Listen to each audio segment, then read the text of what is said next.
In a synagogue in Silesia, a girl accompanies her mother. Everyone prays. She is silent. She has decided not to pretend at a faith she no longer feels. No one suspects how far that honesty will take her. Late in the 19th century, Breslau in Prussian Silesia is a city of brick and stucco. Streetcars that screech beside the odor, warehouses that smell of fresh-cut wood, gas lamps being lit at dusk. Its Jewish community speaks German, reads German poets, feels at home.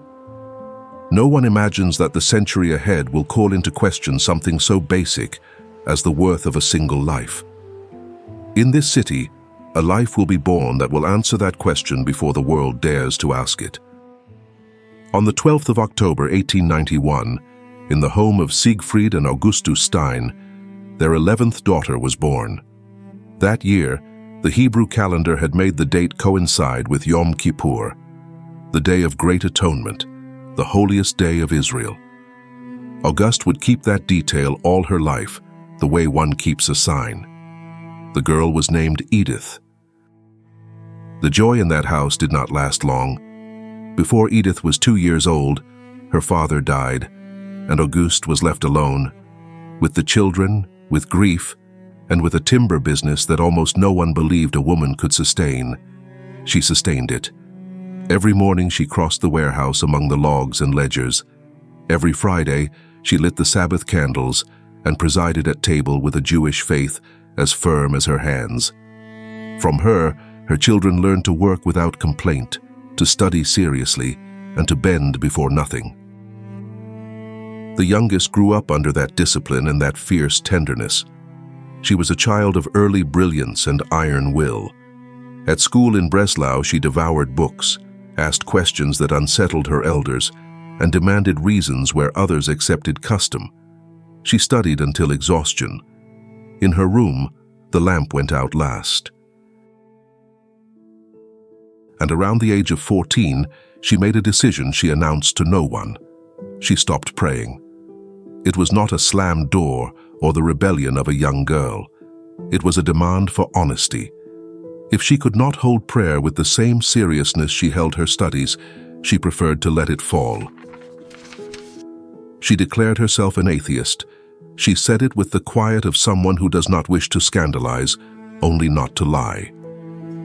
And yet she continued to accompany her mother to the synagogue and to sit beside her.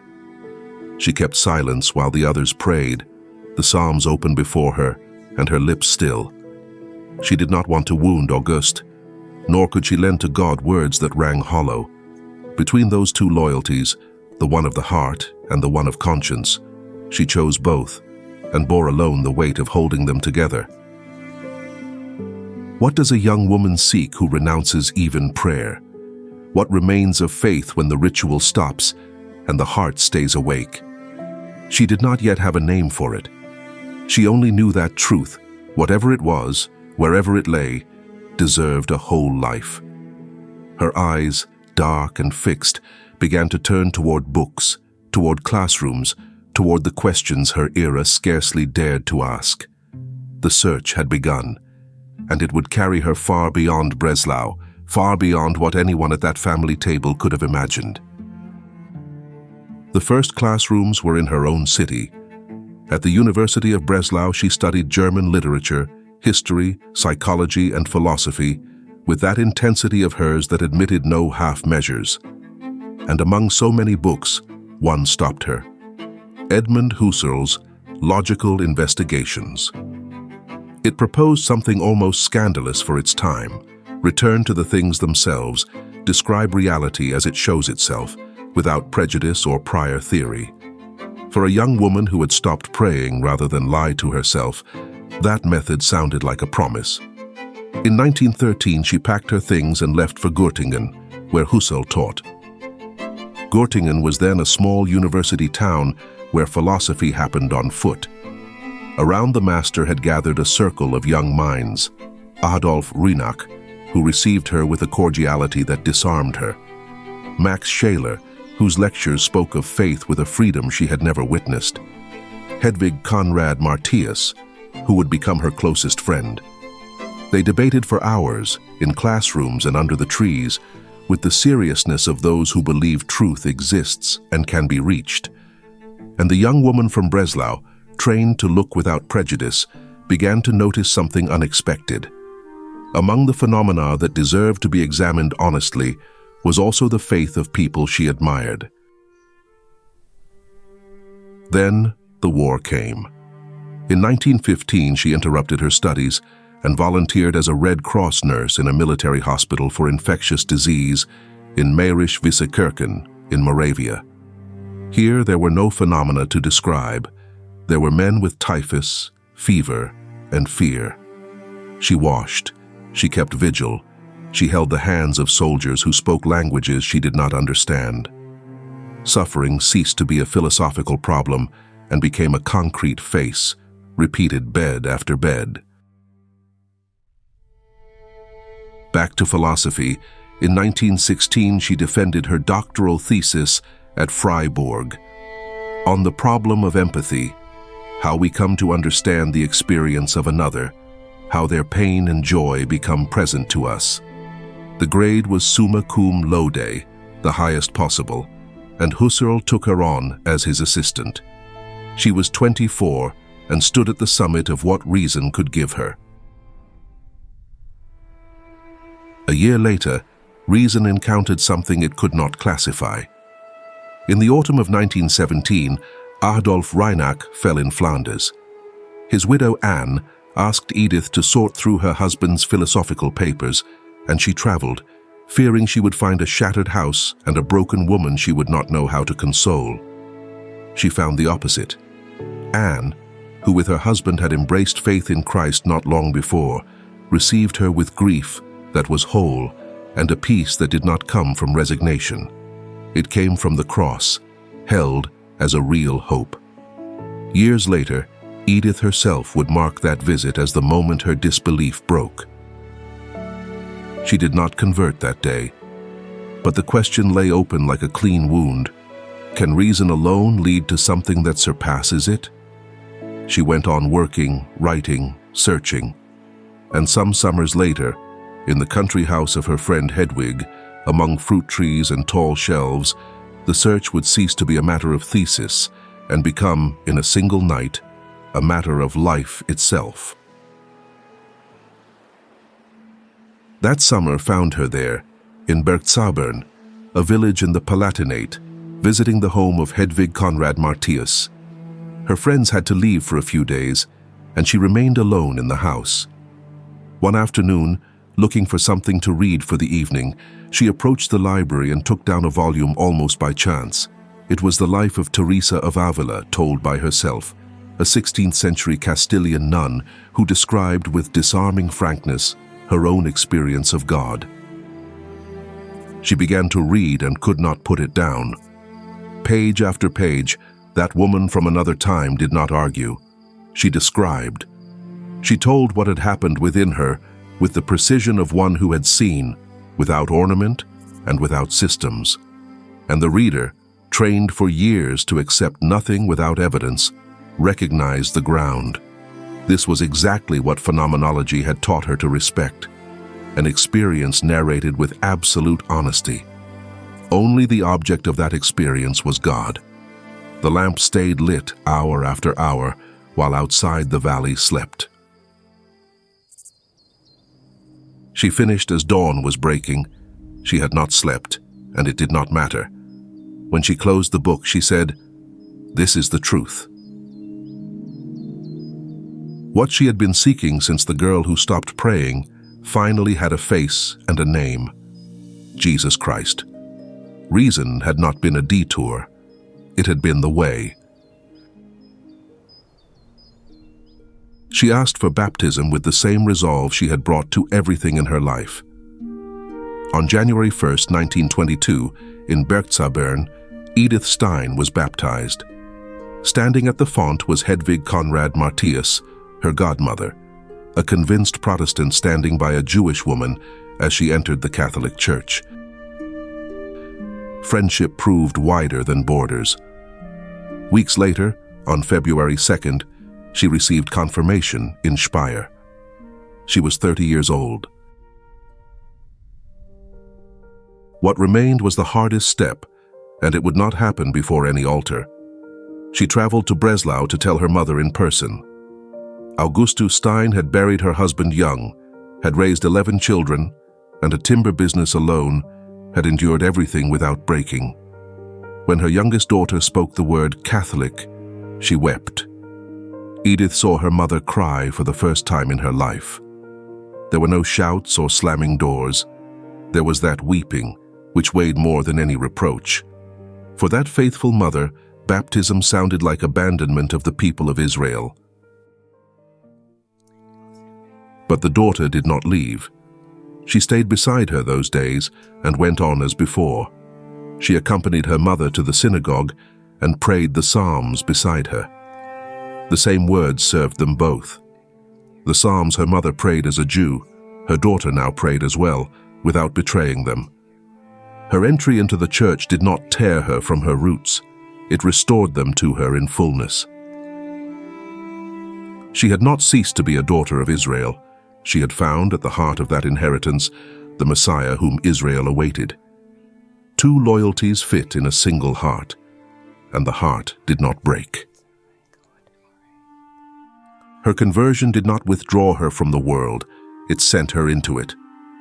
Her newly found faith demanded hands and words, and she would soon find them in a classroom among young women in an ancient city on the banks of the Rhine. That city was Speyer, and the classroom was in the school of St. Mary Magdalene, run by Dominican sisters. There she spent 8 years teaching in the halls of future teachers, a woman in a dark dress and white collar among religious in white habit and black cape. She was not a nun, but she lived almost as one. She slept little, ate less, spent hours before the tabernacle before the school woke. The students noticed something difficult to name in that demanding and serene teacher. She taught grammar, and at the same time she taught how to see. Each girl who sat in her class was, for her, an irreplaceable person, not just another desk. The nights belonged to the desk. She translated pages of Cardinal Newman into German, another convert who had come to faith by the path of conscience. Then she undertook something larger, translating the disputed questions on truth of St. Thomas Aquinas. To render it in her language, she had to think it through entirely, and in that work, the phenomenologist and the medieval master joined hands.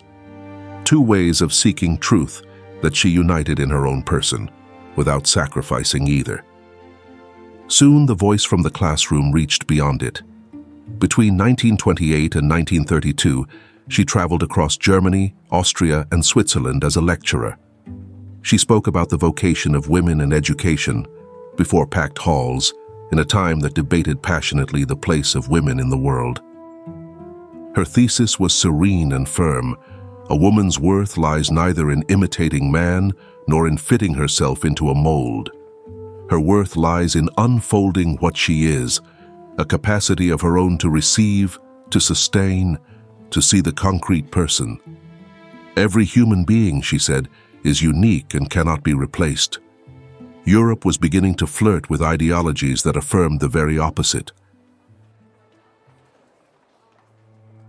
In 1932 came academic recognition, a teaching position at the German Institute for Scientific Pedagogy in Münster. It lasted 1 academic year. In January 1933, the National Socialists took power, and within weeks, the first boycotts and the first laws of exclusion fell upon the Jews of Germany. For the new regime, that Catholic thinker remained above all a Jew. Teaching was closed to her. Her first response was not to hide, it was to write. In April 1933, she addressed a letter to Pope Pius XI. She asked him for a public word from the Church about the persecution of the Jews, and she warned that what was beginning with boycotts would not stop there. Very few in that spring saw so far. The letter remained filed in the Vatican archives, and the world would take 70 years to read it. She was 41, with a growing body of work and a voice heard across half of Europe. In a few months she lost everything: the classroom, the lectern, the academic future. And then what had been ripening in secret for years came to the surface. And then what had been maturing in silence for years found its way forward. The desire for Carmel, postponed while teaching, still claimed her. Now teaching no longer existed for her. Every door had closed from the outside, except one that could only open from within, the door to silence, where Christ had long been waiting. That autumn, with a small suitcase, she traveled to Cologne and stood before the gate of a convent of discalced Carmelites. The door opened on October 14, 1933, the eve of the feast of Saint Teresa of Ávila, the woman whose book had reached her one summer night. Inside waited a whitewashed cell, a bare wooden cross, and a life of silence, work, and prayer. Outside lay a Germany of parades and slogans, each day more hostile to her people. When the world began to shout, she chose to be silent. She did not hide from history. She entered its center by another path. 6 months later, in April 1934, she received the brown habit of the discalced Carmelites, and with it, a new name, Teresa Benedicta of the Cross. An entire program in 3 words: blessed by the cross. The doctor who had filled lecture halls across half of Europe now shared the common work of the house, the silence of the choir, and the schedule of a small community. She accepted that change without complaint and with peace. In 1935, she made her first vows, the temporary promise of poverty, chastity, and obedience that precedes the final gift of self. Her superiors soon understood that such a mind should not lie idle, and they returned the pen to her. In her cell, between the prayer of dawn and the prayer of evening, she wrote, "Finite and eternal being," her great work of maturity, the attempt to think, with all the tools of philosophy, how the fragile being of man rests upon the eternal being of God. Ink stained her hands again. Once again, the lamp burned late into the night. On September 14, 1936, her mother died in Breslau. The enclosure did not allow her to travel. The grief had to be lived within those walls, with the same psalms that the two of them had prayed together so many times. That same year, following the path that Edith had opened, her sister Rosa asked for baptism. On April 21, 1938, came perpetual profession, the black veil and white cape of the professed, the gift now without time limit or turning back. Months later, in the night of November 9th to 10th, the synagogues of Germany burned. Shattered glass, looted shops, men arrested by the thousands. From her cell, she understood that her very presence put the community in danger.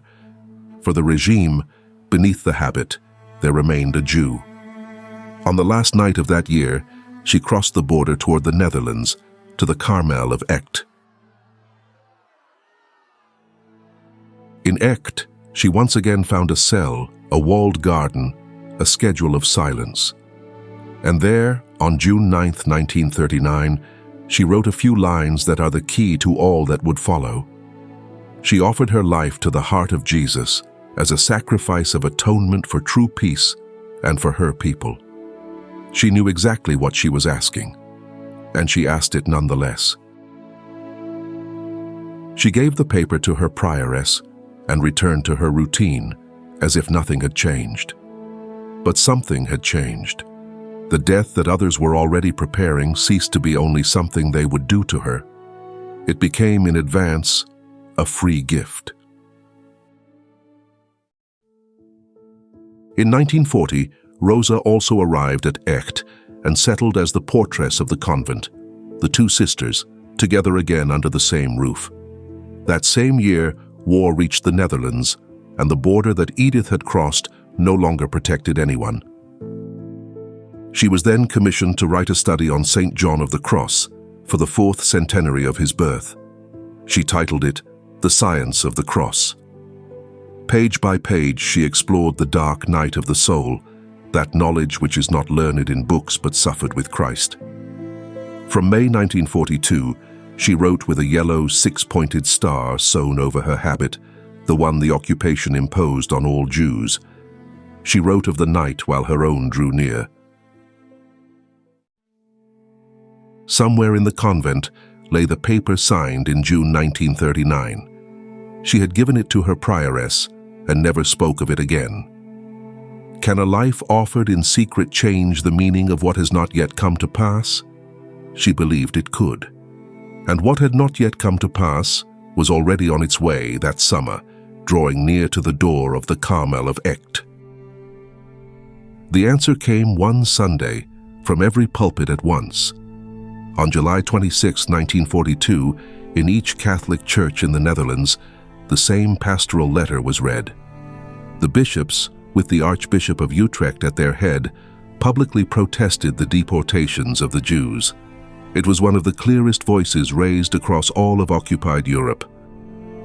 In the chapel of the Carmel of Cologne, it too was read, and among those who heard it was a nun with a yellow star sewn over her habit.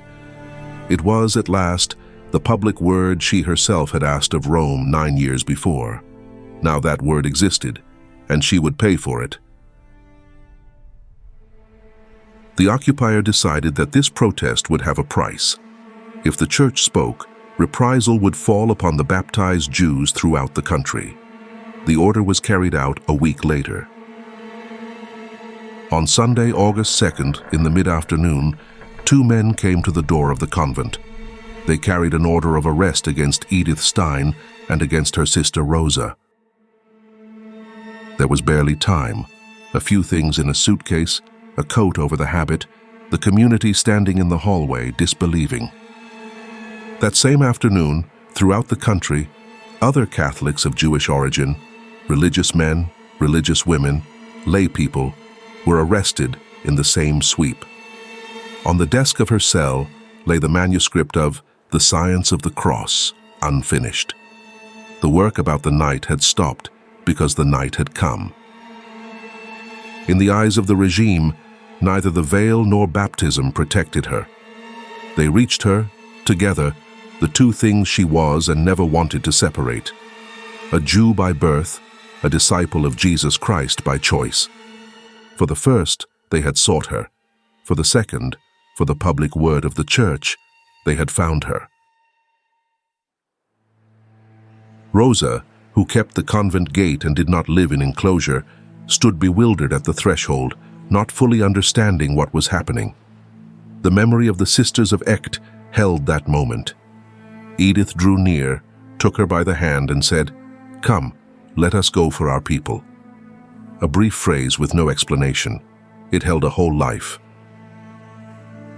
They were taken first to Amersfoort, and from there to the transit camp of Westerbork, in the north of the country.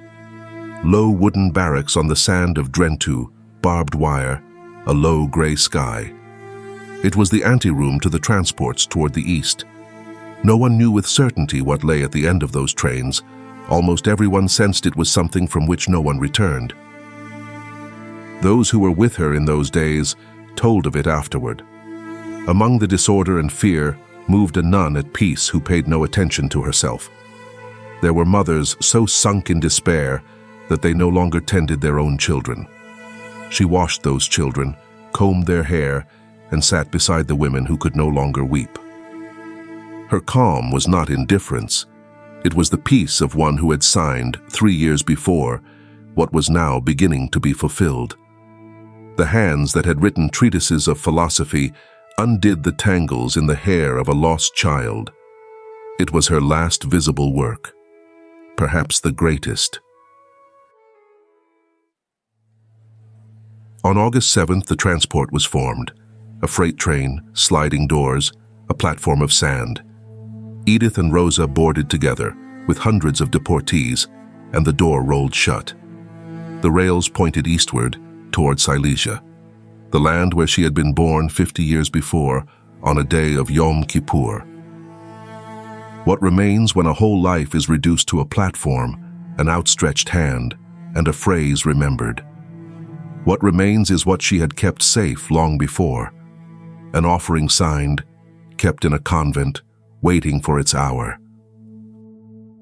The train rolled for 2 days through a Europe at war. At the end of those rails was a brick door.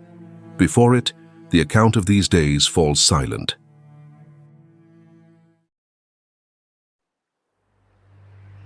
The train came to a stop at the end of the journey. The rails entered beneath an arch and ended there, inside the camp. Auschwitz-Birkenau. The doors of the boxcars rolled open, and a multitude descended onto the platform. Men, women, children, suitcases, names. Among them all, 2 sisters from Breslau.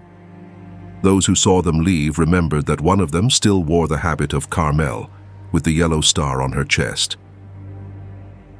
No one recorded their last words. No witness told of that ending. They stepped down, walked with the others, and disappeared into the anonymous crowd. The hour is not recorded, only the day. That same day, Edith and Rosa Stein died in Auschwitz-Birkenau with their people.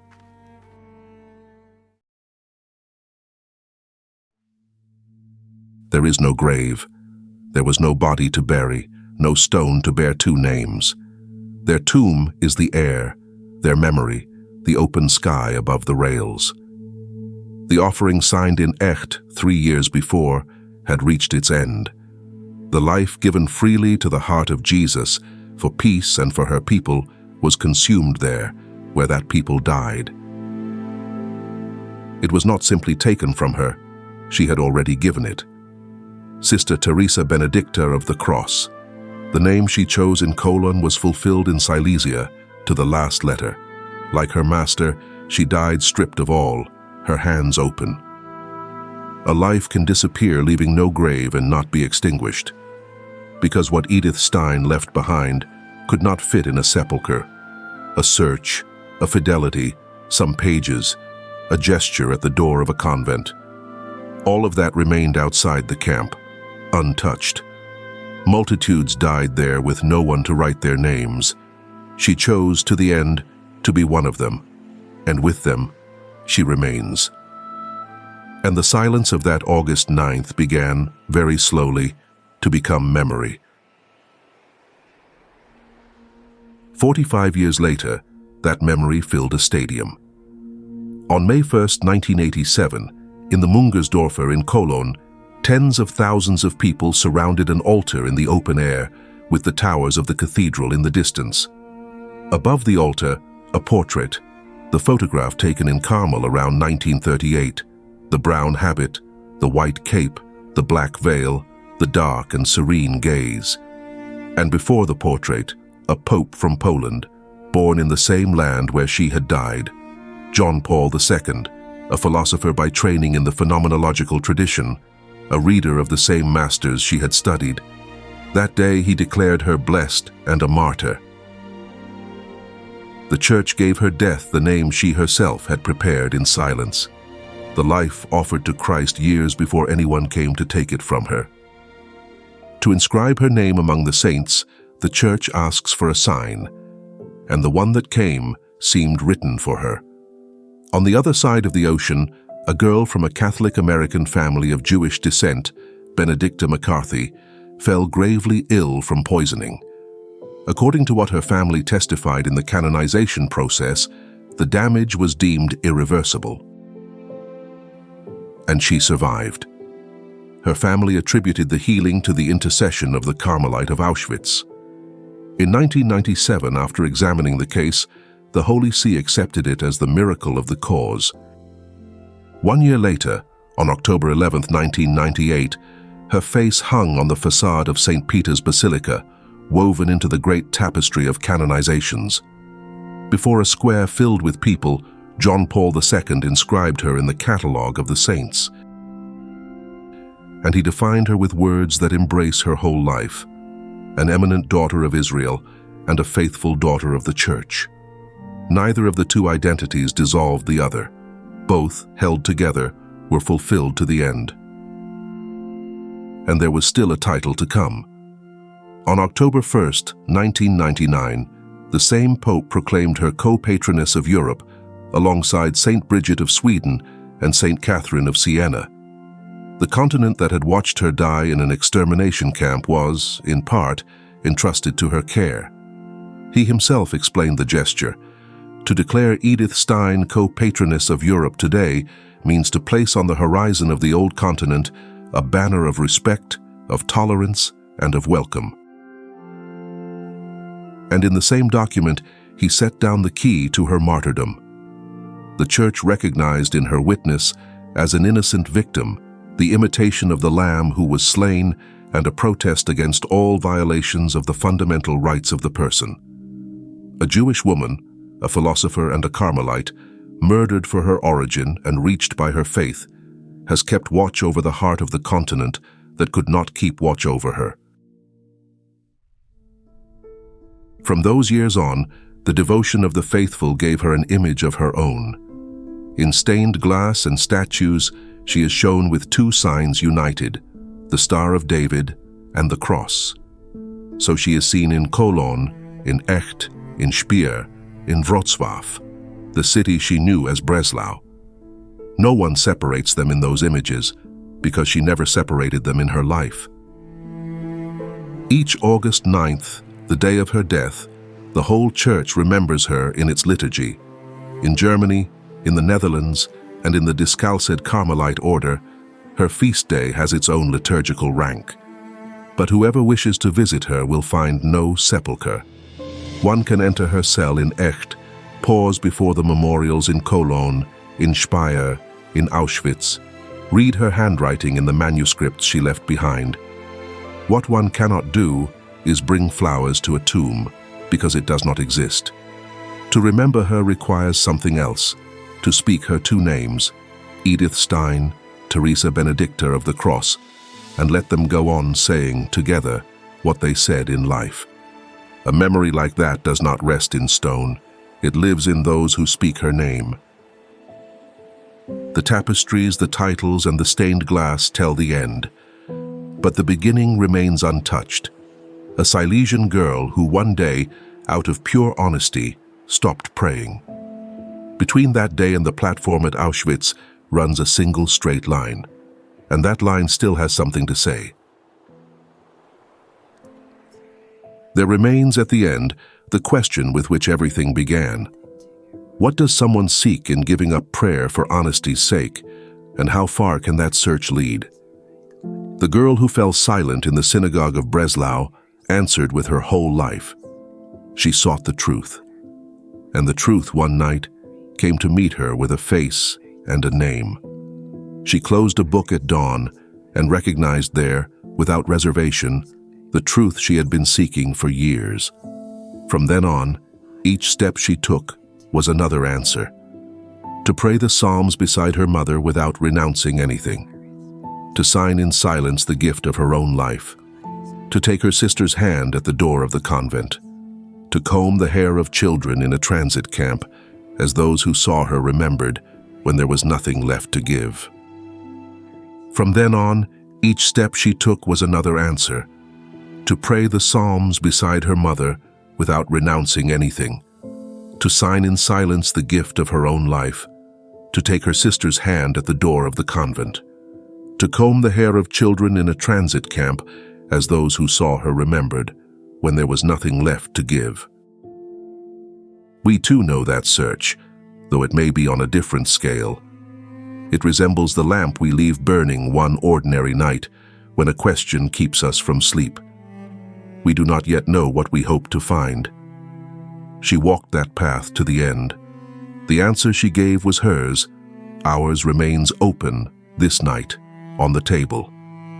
She left no tomb. She left a light burning, and more than 80 years later it still burns in every person who seeks the truth without fear of where it leads. She left no tomb. She left a light burning, and more than 80 years later it still burns in every person who seeks the truth without fear of where it leads.